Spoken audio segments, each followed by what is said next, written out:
శ్రీ గురుభ్యో నమః. గురు బ్రహ్మ గురు విష్ణు గురుదేవ మహేశ్వర గురు సాక్షాత్ పరబ్రహ్మ తస్మై శ్రీ గురవే నమః. నారాయణం నమస్కృత్య నరం చైవ నరోత్తమం దేవీం సరస్వతీం వ్యాసం తతో జయముదీరయేత్. వచ్చిన శ్రీ స్కాంద మహాపురాణం ఇప్పుడు ఎపిసోడ్ 35 చెప్పుకుందాం. ఇప్పుడు 34లో చెప్పుకున్నది ఏమిటి అంటే, ఇంద్రుడు దుర్వాసన వల్ల శాపం పొంది స్వర్గం నుండి భ్రష్టుడైన తర్వాత ఈ మంత్రం జపించి ముక్తిని పొందాను. అక్కడ దాకా చెప్పాను. ఇప్పుడు ఇంకా తర్వాత కంటిన్యూషన్ చేస్తున్నాం. అంటే వరాహస్వామి మంత్ర ఆరాధన విధి గురించి చెప్పుకుంటున్నాడు. ఆదిశేషుడు కూడా ఈ మంత్రాన్ని కశ్యపుని నుండి పొందాను. శ్వేతదీపముందు వీరిని పఠించి భూమిని మోయు సామర్థ్యమును పొందింది కనుక భూమిని పొందగోరు మానవులందరూ ఈ మంత్రాన్ని తప్పగా జపించవలను.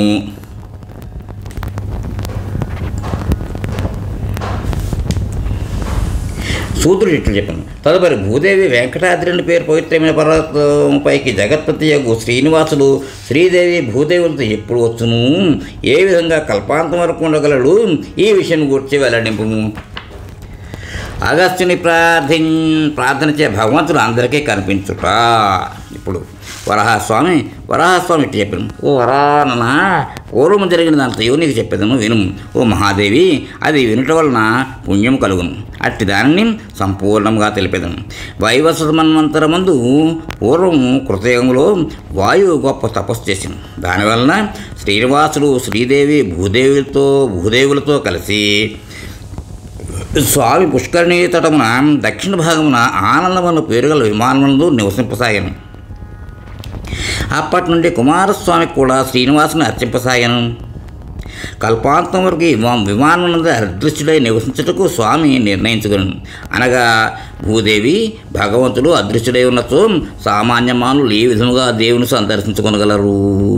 నీ ఆలయంలో దక్షిణ భాగానున్న శ్రీనివాసుని జనులు సేవించుటెట్లు విశదీకరింపు. వరాహస్వామి ఇట్టు చెప్పాను. అగస్త్యుడు ఒకసారి అతడికి వచ్చి 12 సంవత్సరములు ఆరాధించి సంతోషింపజేశాడు. ఆ విమానమునందే అందరకు కనబడినట్లు నివసింపమని మరలా ప్రార్థింపగా శ్రీ భూ సహితుడై హరి తాను అతని కోరిక మేరకు సర్వప్రాణులు కనిపించదును, కానీ విమానం మాత్రం ఎప్పుడూ ఎవరికి కనిపించదు. కల్పాంతం వరకు నేను ఇతనే ఉందును. ఇది విని అగస్త్యుని మిక్కిలి సంతసించి తన ఆశ్రమంలోకి తిరిగి వెళ్ళను. కుమారస్వామి వాయువు స్వామిని సదా కొలుచుతూ ఉండదు. ఈ విధముగా 4 యుగముల కాలం గడిచిపోయాను. మిత్రవర్మ కథ. ఆకాశరాజుకు పుత్రులు కలుగుట. 28 ద్వాపరయుగములు ముగిస్తూ ఉండగా భారత యుద్ధము అయిన పిమ్మట కలియుగ ప్రారంభ సమయము ఆసన్నమయ్యింది. విక్రమార్కాది మహారాజులు శకులు శూద్రులు నా గురించి తెలుసుకొనక స్వర్గములకు పోదురు. తర్వాత చంద్రవంశం నందు తొండీరు మండలమున నారాయణపురమందు మిత్రవర్మను రాజు ఉండగలడు. మహానుభావుడైన రాజు భూమిని పాలించుతూ ధర్మము ఎల్లడలా కాపాడుతూ కరువు లేక పంటల సమృద్ధిగా పండుతూ ఎటువంటి పీడ లేక ప్రజలు ధర్మ ప్రవర్తకులై ఉండగా పరిపాలన సాగును. పాండ్యరాజకుమారేగు మనోరమ అతడి భార్య కాగలదు. కులదీపకుడుగు ఆకాశరాజు వారి పుత్రుడుగా జన్మించును. ఆ ఆకాశరాజు తన వంశంలో పుట్టిన ధరణిని వివాహమాడును. మిత్రవర్మ తన రాజ్యమును ఆకాశరాజుకు అప్పగించి వెంకటాద్రికి సమీపమున ఉన్న తపోవనమునకు వెళ్ళును. భూమి నుండి పద్మావతి బయటకు వచ్చుట. ఆ ఆకాశరాజు గొప్ప రాజే సార్వభౌముడయ్యి ఏకపత్ని వ్రతం కలిగి ధరణి ఎందే ఆసక్తి ఉండగా ఒకసారి యజ్ఞం చేయట కొరకు ఆ తీరంలో బంగారు నాగలతో భూమిని దున్నటం మొదలుపెట్టాను. విత్తనములు తొలటి ప్రారంభింపగా సకల లక్షణము గల ఒక కన్య పదపత్రముల చెయ్యపై కనిపించింది. ఆమెను ఎత్తుకుని ఈమె నా పుత్రికయే అని తన మంత్రులతో చెప్తుండగా అసరివాణి ఈమె నీ పుత్రికయే అని చెప్పాను. రాజు సంతోషంతో నగరంలోనికి ప్రవేశించి తన భార్య ధరణికి జగన్ని విషయం చెప్పి ఆ పుత్రికను ఆమె చేతిలో ఉంచింది. ధరణి ఆకాశరాజులకు వసుదాసుడు పుత్రుడు కలుగుట ఆ పద్మావతి ఆకాశరాజు ఇంట అడుగుపెట్టగానే ధరణి గర్భవతి అయి ఒక పుత్రుని కని ఆ పుత్రునికి 12వ నాడు జాతకర్మాది వైదిక క్రియలను పూర్తి చేసి తానే వసుదాసుడు అని పేరు పెట్టాను. శ్రీ వరాహస్వామి చెప్పాను, ఓ దేవి, ఆకాశ రాజకుమారుడు వసుదాసుడు శుక్లపక్ష చంద్రుడి వలె అభివృద్ధి పొంది ఉపనయనమైన వెంబట సకల విద్యలను నేర్చుకుని శత్రురాజులకు కూడా శక్యము కానివాడు అయ్యాం. అట్లే ఆ ఆకాశరాజు తన పుత్రుని బలపరాక్రమముల ద్వారా శత్రువులకు భరింపరానివాడు చూడరానివాడు కూడా అయ్యాను. ఉద్యానవనంలో ఉన్న పద్మావతి వద్దకు నారదుడు వచ్చుట భూదేవి పలికెను, స్వామి, అయోనిజిగా భూమి నుండి ఉద్భవించిన ఆ కుమార్తె పేరేమీ పెట్టి తర్వాత ఏమి జరిగిను అనగా సూతుడు పలికెను. వరాహస్వామి ఇట్లను, మతిమంతుడైన ఆకాశరాజు పద్మంలో పొరండి ఉన్న తన ఆ పసిపాపను చూచి పద్మిని అని పేరు పెట్టాను. యవ్వనమతి అయిన ఆమె ఒకనాడు సకులతో కలిసి ఉద్యానవనంలో విహరించుతున్న సమయంలో అకస్మాత్తుగా నారదుడు వచ్చాను. ఆమెను చూచి ఆశ్చర్యపడి ఆమెను, నీవెవరు, ఎవరి కుమార్తెవు, నీ చేతిని చూపుము అని పలుకగా ఆ పద్మావతి మణితో పెట్టాను, నేను ఆకాశరాజు కుమార్తెను, నా యొక్క లక్షణములు తెలుపుము అని అడగగా నారదుడు ఆమె ముఖ లక్షణములు అన్నీ చెప్పి చివరకు ఈ నీ ముఖము విష్ణువునకు అనువైనదిగా గట్టిగా చెప్పగలను. అట్లే నీ లక్షణములను బట్టి నీవు పాల సముద్రము నుండి పుట్టిన లక్ష్మీదేవులే ఉన్నావు అని పలికి నారదుడు అంతర్ధానమయ్యాను.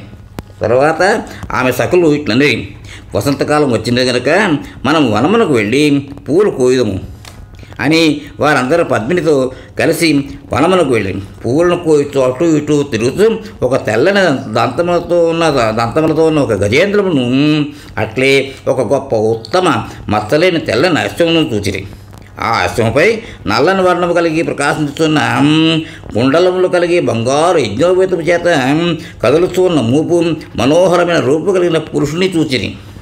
అతడు ఒక తోడేలు వెనుక పరిగెత్తుతుండెను. అతన్ని చూచి ఆ గజేంద్రము తొండమెత్తి ఘేంకరించి తిరిగి వనములోనికి వెళ్ళిపోగా అతడు తోడేళ్ళు వెతుకుతూ స్త్రీలు దాగి ఉన్న పొదరింటి వద్దకు వచ్చెను.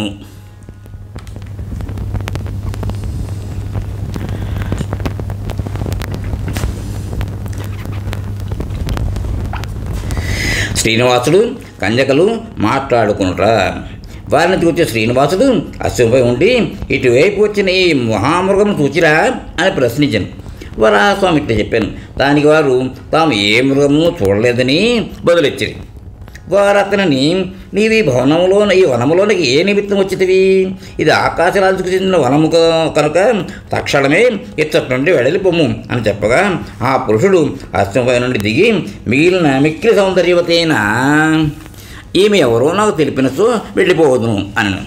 ఆ మాటలు విని పద్మావతి సఖిట్లని, ఈమె ఆకాశరాజు కుమార్తె భూమి నుండి ఉద్భవించిందని చెప్పి ఈమె పేరు పద్మిని, చక్కని ఆకారముల అందగాడ, నీ పేరేమి, నీవెవరి పుత్రుడవు, నీది ఏ జాతి, నీ నివాసం ఎక్కడ, ఈ ప్రదేశంలో ఎలా వచ్చింది అని అడగగా ఆ పురుషుడు తనను వీరపతి అని అందురు, నేను వెంకటాద్రిపై నివసించును, ఈ నిషాదులు నన్ను అనుసరించును, వేట కొరకై ఈ వనమున ప్రవేశించును, తోడేలను వెంబడించుతూ వచ్చి ఈమెను చూచితును, ఈమె నాకు లభించునా అనగా వారు కోపించి ఆకాశరాజుని చూచి సంకటంతో బంధింపకముందే నీ గృహములకు వెళ్ళిపోము అనేది.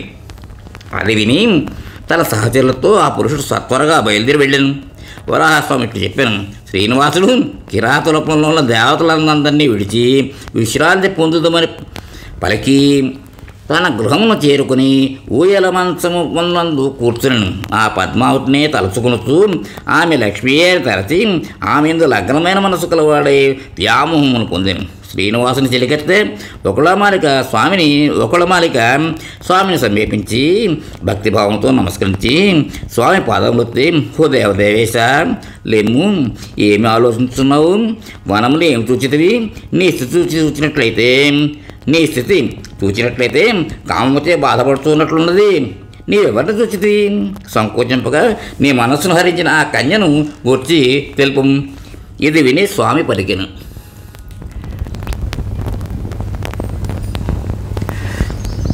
పూర్వము త్రేతాయుగమున నేను రావణుని వధించితిని. అప్పుడు వేదవతి లక్ష్మీదేవికి మిక్కిలి సహాయం చేసినది. లక్ష్మి జనకుని కుమార్తెగా భూమి నుండి పుట్టి సీత అయినది. రావణుని సీతాపహరణ విషయమును ముందే గ్రహించి సీతను అగ్నిహోత్రుడు తీసుకుని పోయి పాతాళమునందు స్వాహాదేవి ఎందుంచెను. ఆ రావణుని సంహరించడం పూర్వము రావణునిచే తాకబడినది. ఆ వేదవతి రావణునిచే అపహరింపబడి లంకలో ఉంచబడినది. రావణ సంహారానంతరము స్వాహాదేవి యందు ఉంచిన సీతాదేవిని కొనివచ్చి నా చేతి యందు ఉంచి ఈమె వేదవతి సీతకు ప్రియమును చేసినది. సీతకు బదులుగా లంకలో రాక్షసుల వద్ద బందీగా ఉన్నది కనుక మీరు ఏమైనా పొరబెచ్చి సంతోషింపచేయవలేను అని అగ్ని చెప్పగా సీత ఇట్టను. ఈ వేదవతి ఎల్లప్పుడూ నాకు ప్రియమును కలిగించినది కనుక మీరేమను వివాహం ఆడవలేను. స్వామి చెప్పాను, ఓ దేవి నీవు చెప్పినట్లే కాగలదు. రానున్న 28వ కలియుగంలో నేను ఈమెను పరిణయం అడగలను. అప్పటి వరకు ఈమె దేవతలచే పూజింపబడుతూ బ్రహ్మలోకంలో నివసించుగాక. తర్వాత ఆమె భూమి నుండి ఉద్భవించి ఆకాశరాజు కూతురు కాగలదు అన్న నా చేత లక్ష్మి చేత ఆమె వరములు పొందినది. ఆమె ఇప్పుడు నారాయణపురంలో జన్మించినది. ఆమె తన చెల్లెలతో పువ్వులు కోయుచుండగా వేటకై నేను అతడికి వెళ్ళి ఆమెను చూచితిని. ఆమె సాక్షాత్తు లక్ష్మీ రూపము కలిగినది. ఆమె రూపమును వర్ణించడం సాధ్యం కాదు. ఆమెతో నాకు సమాగమం ఏర్పడినట్లయితే నా ప్రాణములు నిలవగలవు. ఓ కులవాలిక, నీ వచ్చటకి వెళ్ళి ఆ కన్యను చూడము. వివసుడైన స్వామితో ఒకళమాలిక ఇట్లనెను,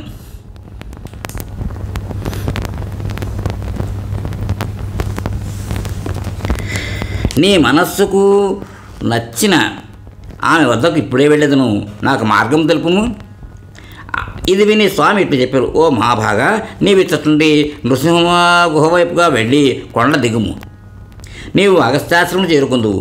అది సువర్ణముఖి నదీ తీరంలో కలదు. ఆ నదీ తీరం వెంటనే వెళ్ళినచో సుఖబ్రహ్మ ఆశ్రమము నాకు చేరగలవు. అతని పద్మములతో నిండిన సలవరము కలదు.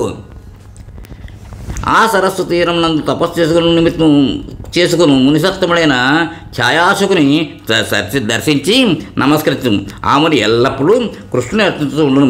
ఆ సరస్సు నుండి ఒక బంగారు కమలను తీసుకుని సువర్ణముఖి నదిని దాటు ఆరణి తీరంలో చేరి అతడున్న వనమున విశ్రాంతి తీసుకొనుము. ఈ ఎపిసోడ్ ఇక్కడతోటి విరామం ఇచ్చి నెక్స్ట్ కంటిన్యూషన్ చేసిన తర్వాత స్వస్తి. మోహన్ వాణి తెలుగు పాడ్కాస్ట్ వింటున్న శ్రోతలందరికీ హృదయపూర్వక ధన్యవాదాలు. ఏమండోయ్, ఇప్పటివరకు మన ఛానల్కి సబ్స్క్రైబ్ చేసుకోకపోతే ఈ క్షణమే వెంటనే సబ్స్క్రైబ్ చేసుకుని ఆ పక్క నుండి బెల్ బటన్ని మ్రోగించండి. అప్పుడు నేను చేసే అప్డేట్స్ అన్నీ మీ ముందు ప్రత్యక్షమవుతాయి.